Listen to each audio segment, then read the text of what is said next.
Lubabah Zahra. Lubabah Zahra itu adalah ibunda dari Habib Umar bin Hafid, mertua dari guru kami Lubabah Nur, Lubabah Ummu Salim bin Hafiz. Lubabah Zahra itu teman-teman hidupnya berat. Lagi zaman umurnya Habib Umar bin Hafid 10 tahunan, itu suami beliau yang adalah seorang ulama, yaitu Habib Muhammad bin Salim bin Hafiz, itu diculik sama kaum Syuyu'i. Jadi kalau di kita tuh PKI, komunis itu loh. Komunis tuh habis ngejajah kita tuh, terus mereka beberapa waktu kemudian menjajah negara-negara yang lain, dan kemudian menjajah ke Yaman juga, menjajah ke azan, marhaban bil qaili adzan, marhaban bisalati ahlan marhaban. Kita jawab azan terlebih dahulu sambil banyak doa. Doa di saat azan, doa di saat azan adalah merupakan doa yang mustajab.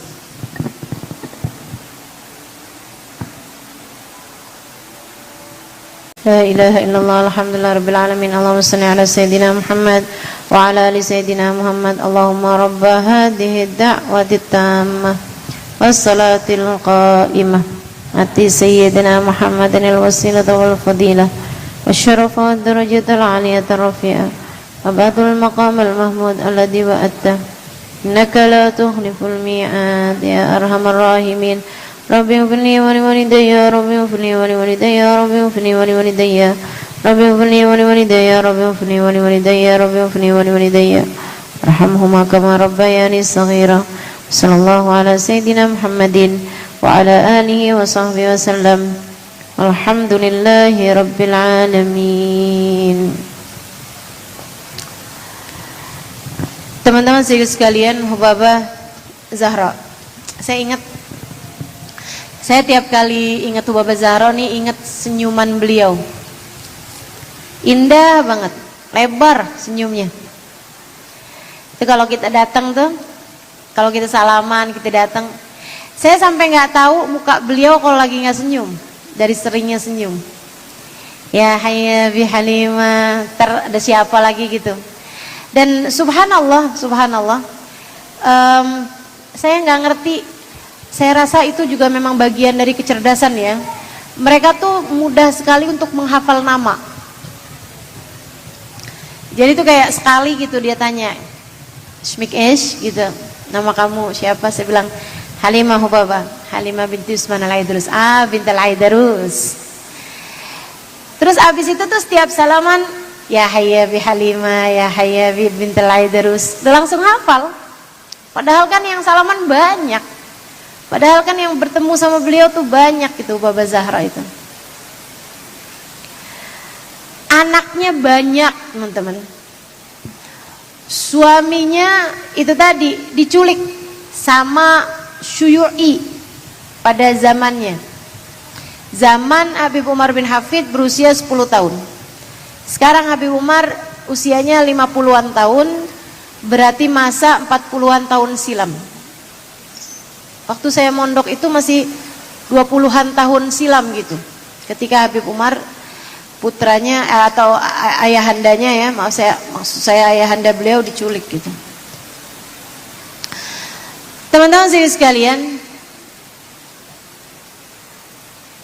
Habib Umar usianya berarti sekarang hampir 60 ya, hampir 60. Belum sampai tapi kayak 58-an mungkin kalau saya nggak salah ingat. Nah, itu jadi itu di masa usia beliau 10 tahun ayahandanya diculik, dan itu saat beliau sedang bersama dengan ayahandanya pulang dari sholat Jumat.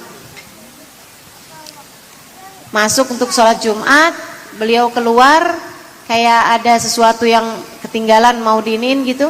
Habisnya itu tuh sudah tuh nggak pernah kelihatan lagi. Habib Umar bercerita waktu ibundanya meninggal. Waktu ibundanya meninggal beberapa hari itu kita bikin perempuan-perempuan di sana bikin izah. Saya udah di Tarim, saya udah di Indonesia. Saya udah lama di Indonesia dengar kabar Hubabah Zahra meninggal. Baru beberapa tahun lalu teman-teman, di masa pandemi, awal-awal pandemi itu Hubabah Zahra meninggal. Ketika saya menulis buku ini, tuh Hubabah Zahra baru banget meninggal. Saya kirim surat kepada cucu beliau, juga kepada cucu atau ada yang anak juga. Ada saudaranya Habib Umar, ponakan Habib Umar, berarti ya cucu beliau, cucunya yang dari Habib Umar ataupun cucunya yang dari saudara Habib Umar. Terus saya kirim surat, saya bilang boleh nggak, saya ini lagi nulis tentang Hubabah, bolehkah saya diceritakan lebih banyak tentang Hubabah Zahra biar tulisannya bisa lebih bermanfaat buat orang banyak gitu. Mereka bilang ya hayya. Akhirnya terus ditulisin sama mereka tuh beberapa kisah-kisah ini, makanya ada di buku ini.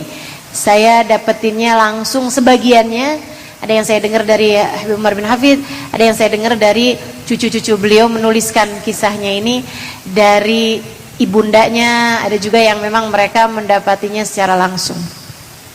Kata Habib Umar, ibu saya tuh menikah sama Abah itu benar-benar dalam keadaan sangat miskin.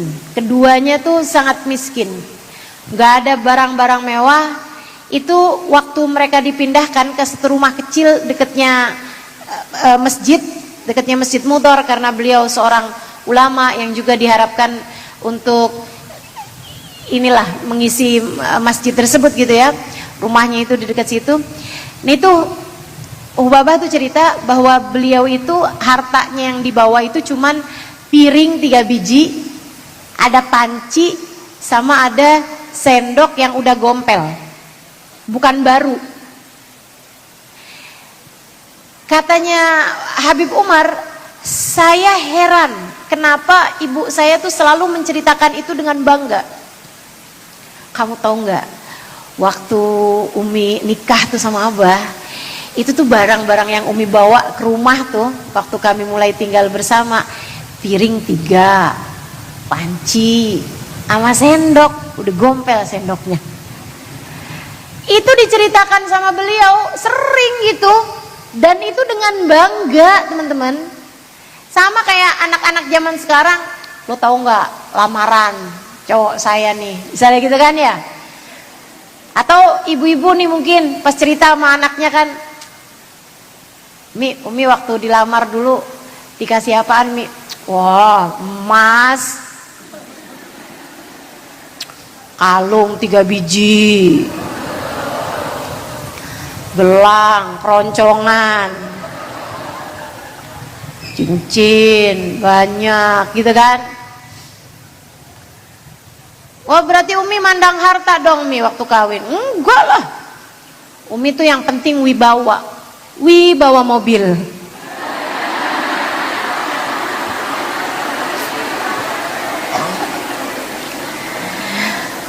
Jadi sekalian, kata Habib Umar, Umi saya tuh menceritakan hal itu dengan bangga gitu. Sampai saya tanya, Umi kenapa bangga? Kenapa cerita ini sering Umi sampaikan gitu dengan bangga? Dan Hubabah Zahra dengan senyum lebar, beliau bercerita, gimana saya nggak bangga? Hidup saya mirip sama Sayyidah Fatimah Zahra.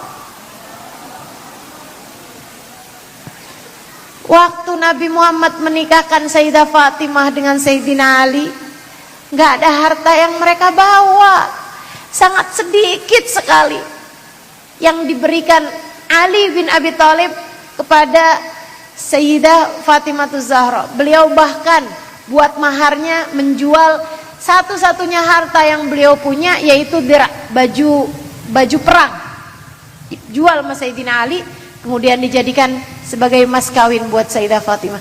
Katanya Hubabah Zahra, gimana saya nggak bangga hidup saya ternyata dimiripkan sama Sayyidah Fatimah Zahra.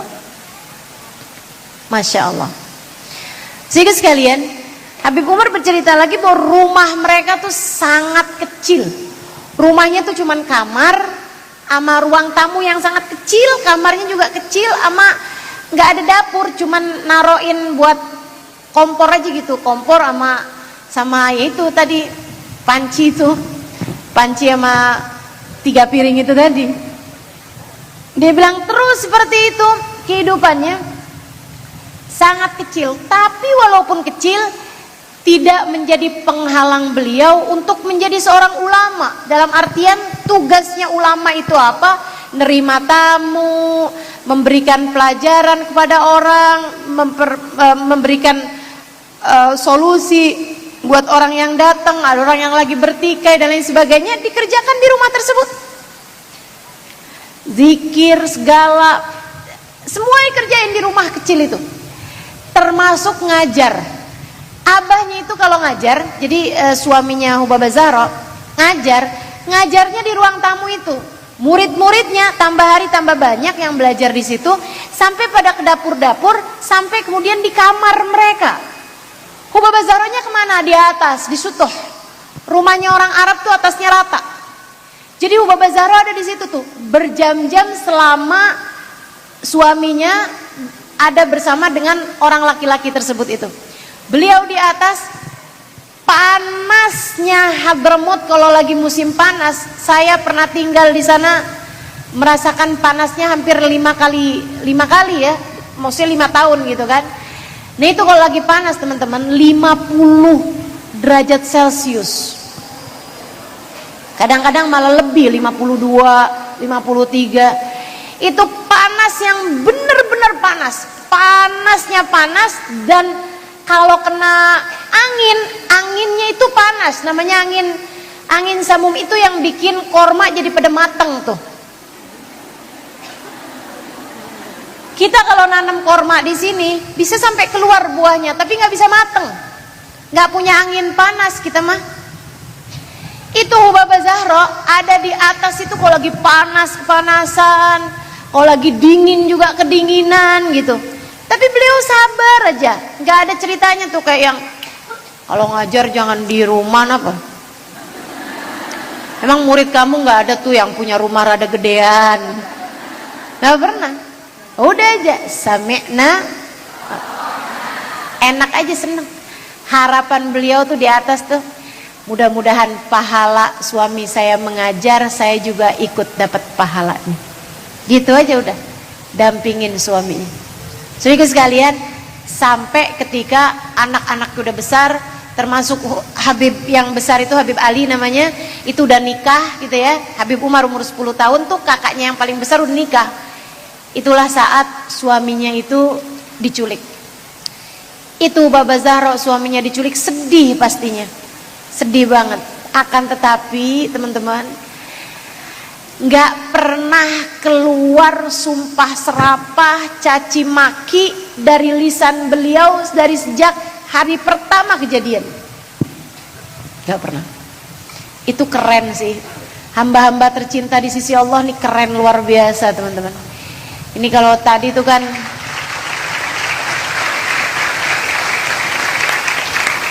ditanyain tentang value tuh. Nah ini mereka nih benar-benar orang-orang dengan value yang tertinggi nih, berkelas surga, berkelas Firdausul A'la gitu. Bisa-bisanya suami diculik, lisannya nggak pernah mencaci maki penculiknya. Coba tuh, kita jangankan diculik, baru ketabrak sama orang dikit aja udah sumpah serapah dari mulut kita. Pulang majelis atau pulang apa sendal hilang, ya Allah.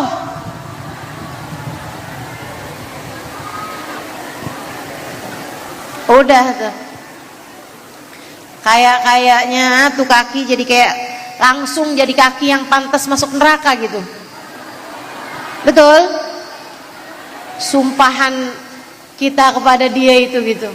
Masya Allah. Ini suami diculik, teman-teman. Beliau pasrahkan urusan hanya kepada Allah Subhanahu wa ta'ala.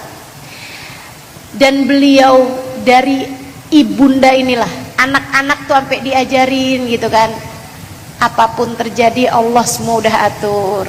Kita titipkan ayah kalian kepada Allah, kita titipkan dia kepada Allah, kita titipkan dia sama Allah. Terus gitu.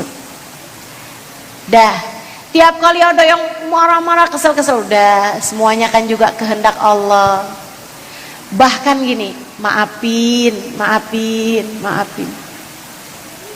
Dulu Sayyidina Husain dipenggal kepalanya, kita maafin mereka yang telah berbuat hal itu kepada ayahanda kita, gitu. Dan itu sampai berapa tahun yang lalu nih, ada ceritanya Habib Ali Jufri. Habib Ali Jufri itu salah satu murid Habib Umar bin Hafid yang juga seorang dai internasional ya. Habib Ali Jufri cerita, beliau itu lagi dakwah di sebuah negara ketika didatengin sama orang udah tua. Orang udah tua itu kayak gemeteran gitu, terus mukanya tuh pucet pasi dan udah kurus banget orangnya, kayak kesian banget lah keadaannya. Habis selesai majelis, dia deketin Habib Ali gitu, terus dia bilang, mungkin ukallimak, boleh nggak saya ajak kamu ngomong kayak semacam empat mata gitulah, kita berdua gitu ngomong. Habib Ali silahkan. Dia bilang, kamu temannya Umar bin Hafiz, Habib Umar bin Hafiz. Kata Habib Ali, saya muridnya. Dia bilang, kamu bisa sampein kepada Habib Umar bin Hafiz? Boleh? Apa itu? Dia bilang, tolong sampaikan kepada Habib Umar dan seluruh keluarganya, terutama kepada ibundanya dan kepada semua saudara-saudara Habib Umar, saya adalah satu di antara beberapa orang yang waktu itu menculik ayahanda beliau. Saya adalah satu dari sekian banyak orang yang waktu itu menculik ayahanda beliau. Dia bilang, sekarang saya menyesal sekali. Sekarang saya benar-benar hidup dalam penyesalan yang luar biasa. Tolong sampaikan permintaan maaf saya. Saya rasa kalaupun mereka tidak memaafkannya, saya mengerti. Jika itu terjadi pada diri saya pun mungkin tidak akan memaafkannya. Tapi tolong aja sampaikan salam saya kepada mereka. Saya minta maaf atas kesalahan saya di masa lalu itu. Kata Habib Ali, saya sengaja nggak mau pakai telepon. Pas beberapa waktu saya ketika sampai ke Hadramaut, beliau tinggalnya banyak di Mesir, Habib Ali Jufri ini. Pernah juga lama di Abu Dhabi. Jadi waktu itu dengernya tuh kabarnya nggak di Hadramaut ya. Beliau pas waktu pulang ke Hadramaut, beliau ketemu sama Habib Umar, disampaikan hal itu. Habib Umar nerimanya kayak yang senyum biasa aja gitu. Terus habis itu dia bilang, Bib, dia dengan sungguh-sungguh, Bib, kesian keadaannya, Bib. Dia minta maaf, Bib, dan minta tolong disampaikan kepada seluruh keluarga juga. Habib Umar sambil senyum bilang begini nih, nanti kalau kamu satu waktu ketemu sama dia, sampaikan sama dia, kami semua sudah memaafkannya dari sejak dahulu kala. Dari sejak hari-hari dia melakukan itu kepada kami, kami sudah memaafkan mereka semua. Kamu bisa sampai nggak mau maafin orang, dia bikin salah apa sama kamu? Bapakmu diculik? Apa? Adik-adik apa?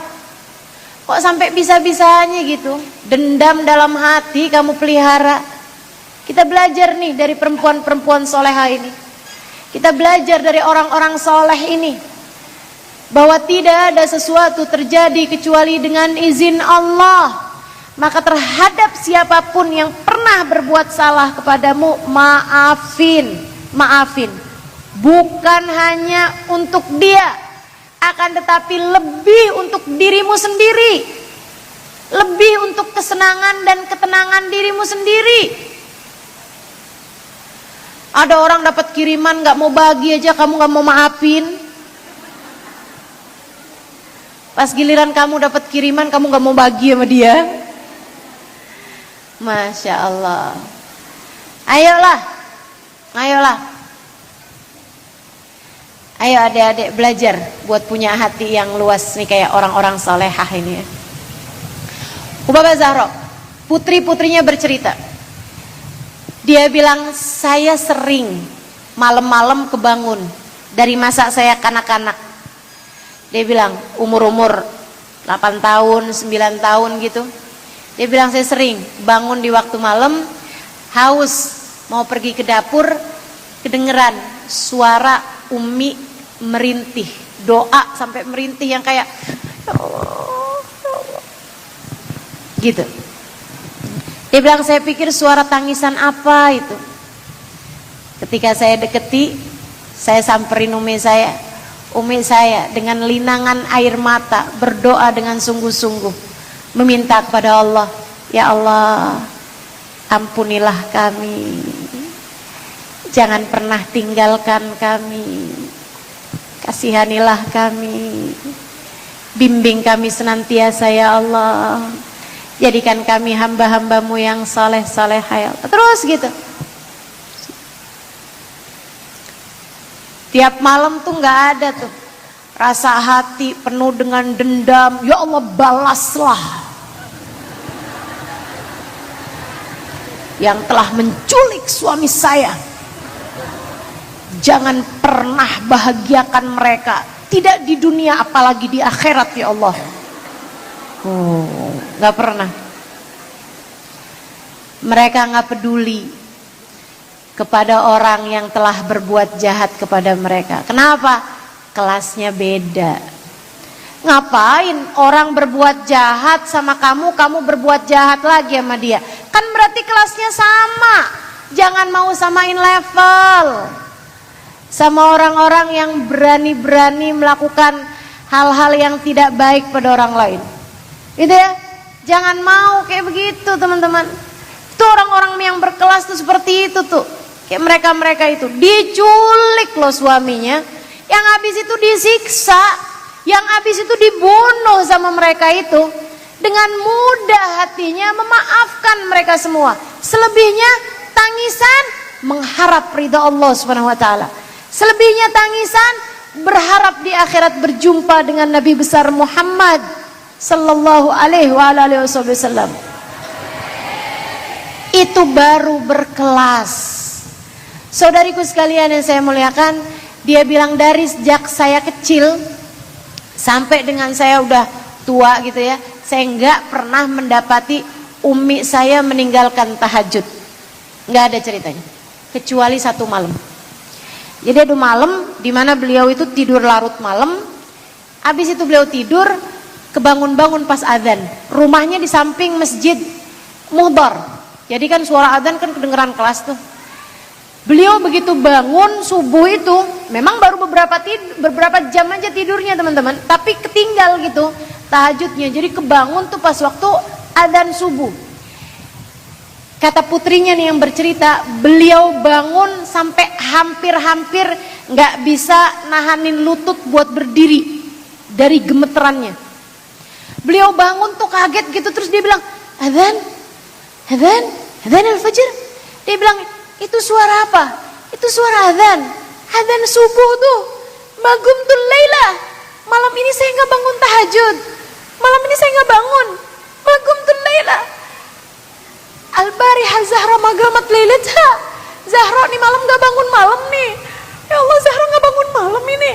Itu beliau kayak lama banget kayak gitu, sampai beliau gemeteran pergi kamar mandi. Keluar dari kamar mandi itu kayak belum berhenti air matanya.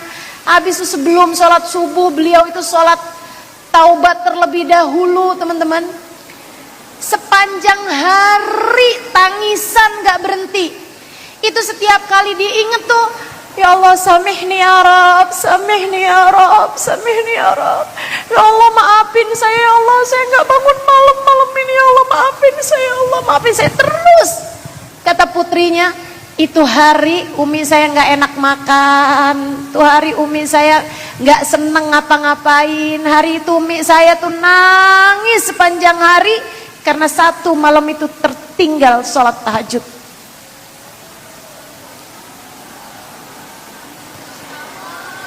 Kita nih emang dasar ya Allah, hamba macam apa kita ini? Mudah-mudahan kesolehan mereka ini tertular kepada kita, teman-teman.